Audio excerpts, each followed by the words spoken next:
To all of your family and my friends, Tamils who are now in Sri Lanka living under unbearable circumstances, let us just have a moment of silence for them.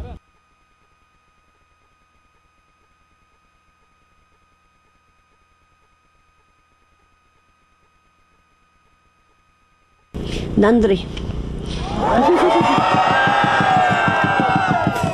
You know, I tell people, even though I don't look it, I'm really a Tamil.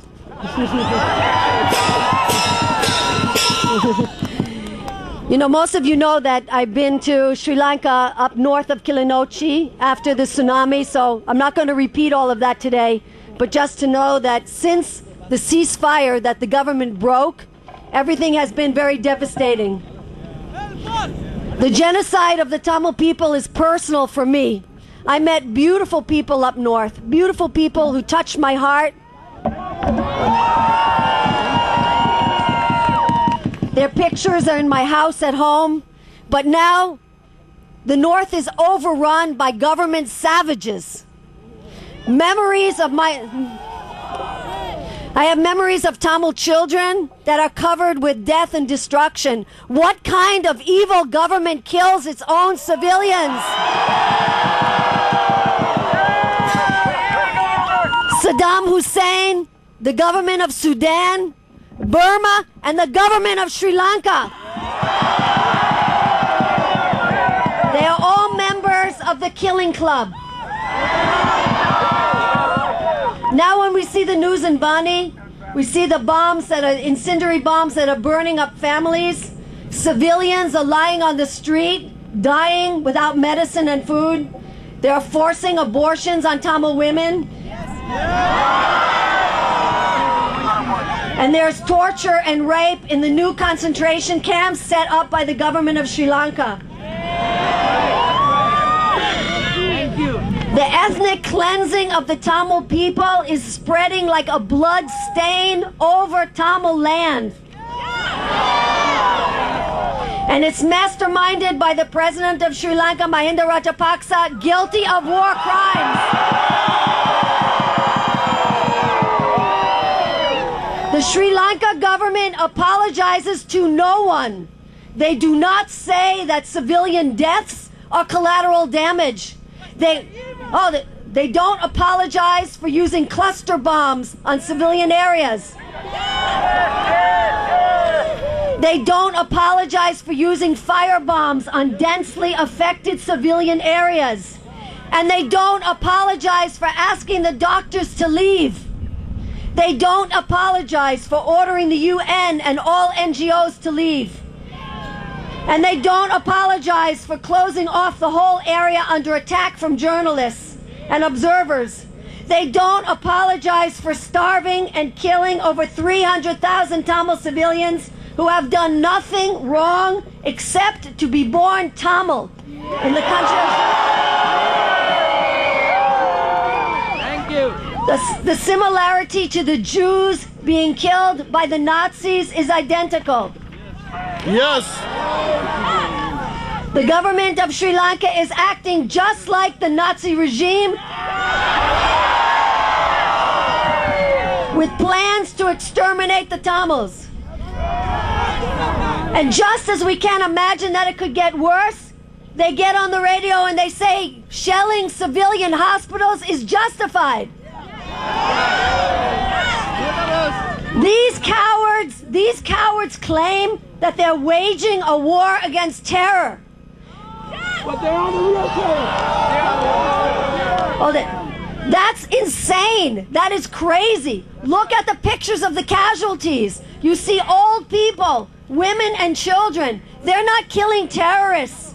They're using an excuse to eliminate every Tamil that they can get their hands on. This is genocide. But one thing the government of Sri Lanka never counted on. They never counted on us. The Tamil diaspora and her friends. Look around at your neighbors here. Look around. Look at the faces of the other people in the crowd. You're looking at the faces of people who are dedicated and loyal and truth to the Tamil people. Look around at all of you. The time to accuse us as terrorists is over.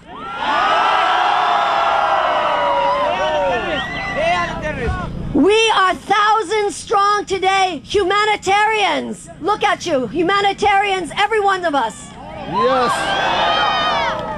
All of you who come out and write letters, you organize rallies, you come here to march, you send the photographs to journalists. You cannot let them hide Tamil genocide. We will not be silenced. The government of Sri Lanka never thought that we would show up and expose their lies. But here we are in our darkest hour. And we will continue to never let them hide Tamil genocide. Even if they try to kill every Tamil in Sri Lanka and take their land, we will not let them succeed in extinguishing the Tamils. Because in this darkness, we will fight for the Tamils to be a presence in the world and never be forgotten. We will collectively move to our highest selves and tell these Sinhalese Nazis, you will never kill.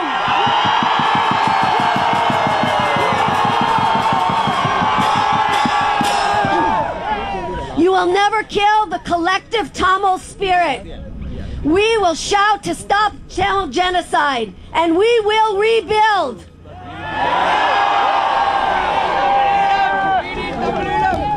Although there is silence in Sri Lanka, we will never be silenced. Although they control Tamils there, we will never be controlled here.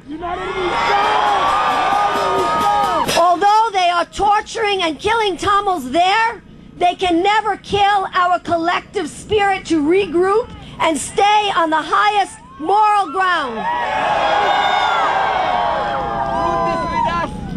We have God on our side. We have God on our side today when we come to the Capitol and we ask President Obama, President Obama, we have come to you for help.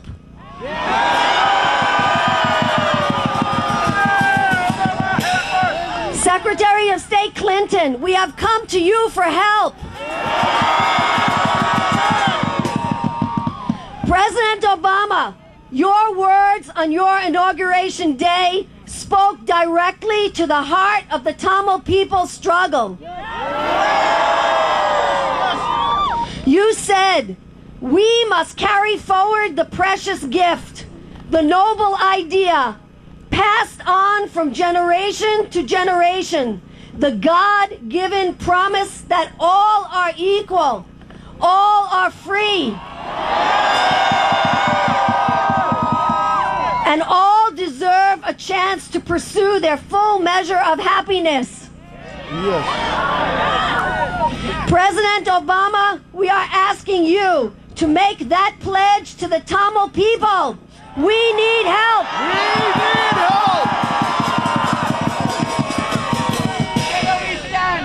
United we stand. We, President Obama, we have come here today, thousands strong, to tell the government butchers and masterminds of the Tamil final solution, we will never stop fighting for the Tamil people. No matter where and when it is, you cannot break our spirit. And on Inauguration Day, we heard your words, President Obama, and they mirrored ours.